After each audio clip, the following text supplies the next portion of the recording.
Welcome everyone, Dylan Gemelli here today with a brand new video for you. So today is part 2 of the Steroid and PED Q&A. So if you followed along on the first one, you kind of know the gist of it. I'm just taking questions off of YouTube that you guys provide me, and I'm going through and answering them to, what I feel are the most prevalent asked questions, or the ones that are going to be the most beneficial for everybody. So keep asking questions on YouTube. I'm going to pick and choose some, and I'm going to go ahead and do videos on here and cover them, in full. So here's my sheet. We're just going to go over.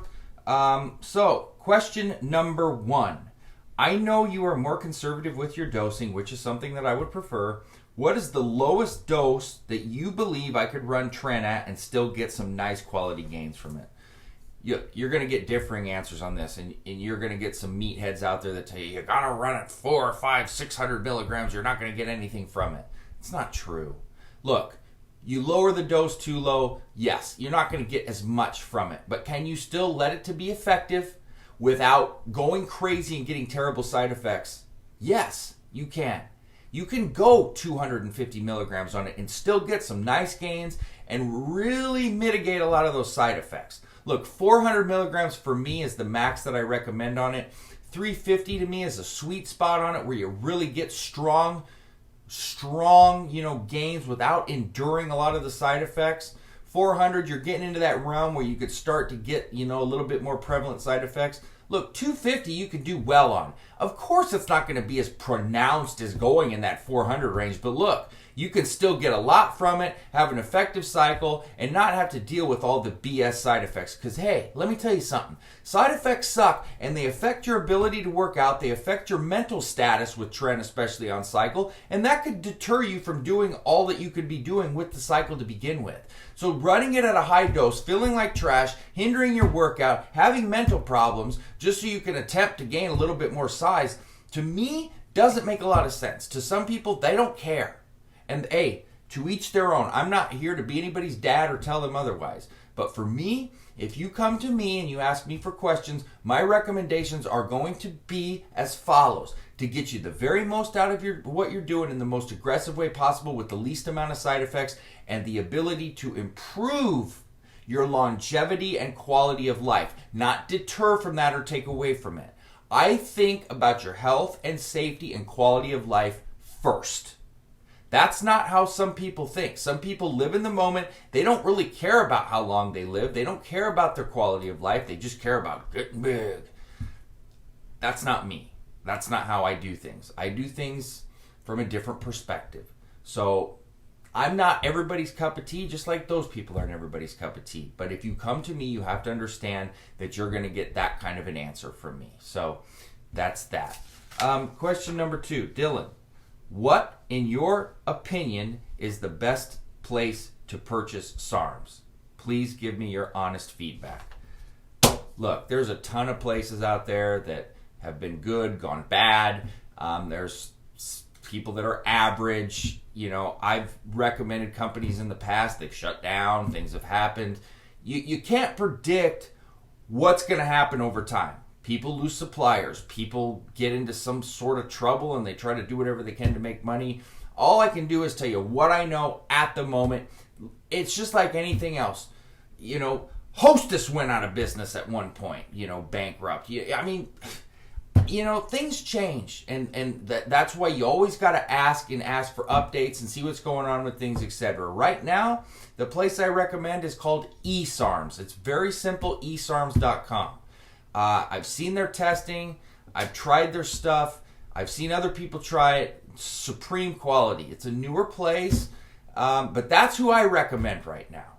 There's other places out there that some people use that and I've seen in the past people recommend that I know now people are having a lot of trouble with.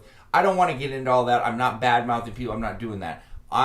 So please don't press me on that, etc. I don't want to do that.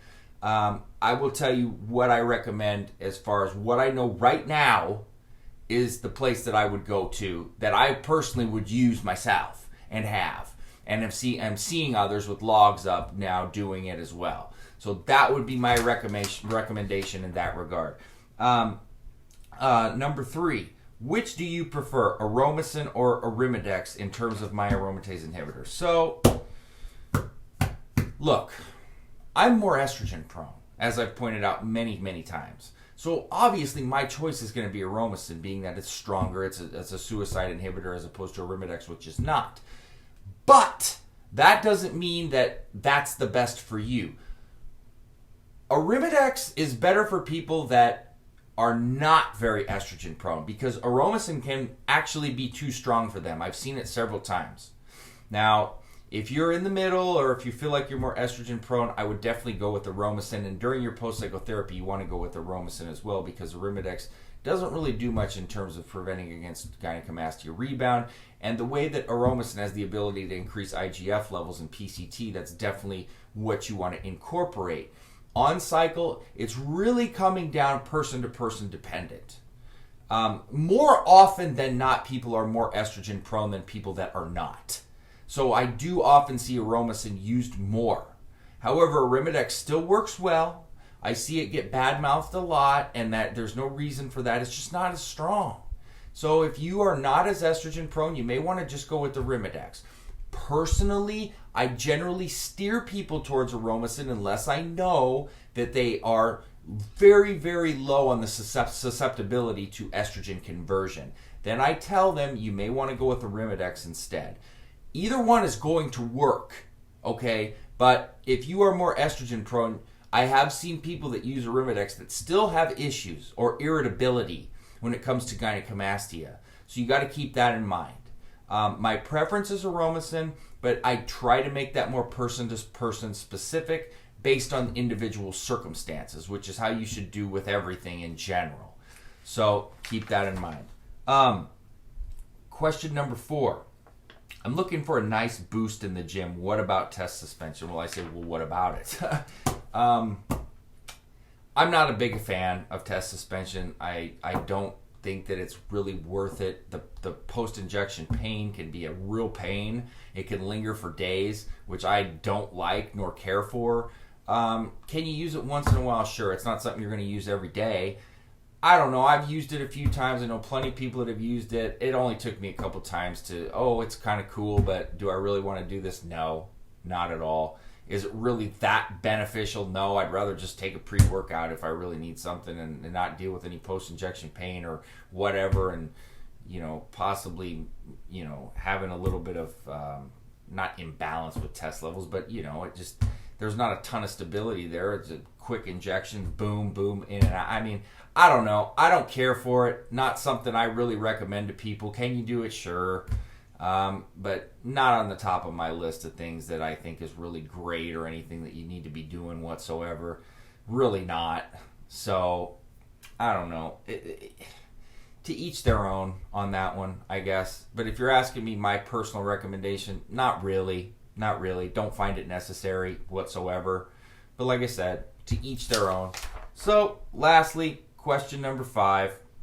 What steroid would give me the most strength with the least side effects? Well, when it comes to strength, the strength of any steroid, chances are that the stronger the steroid, the more the side effects, okay?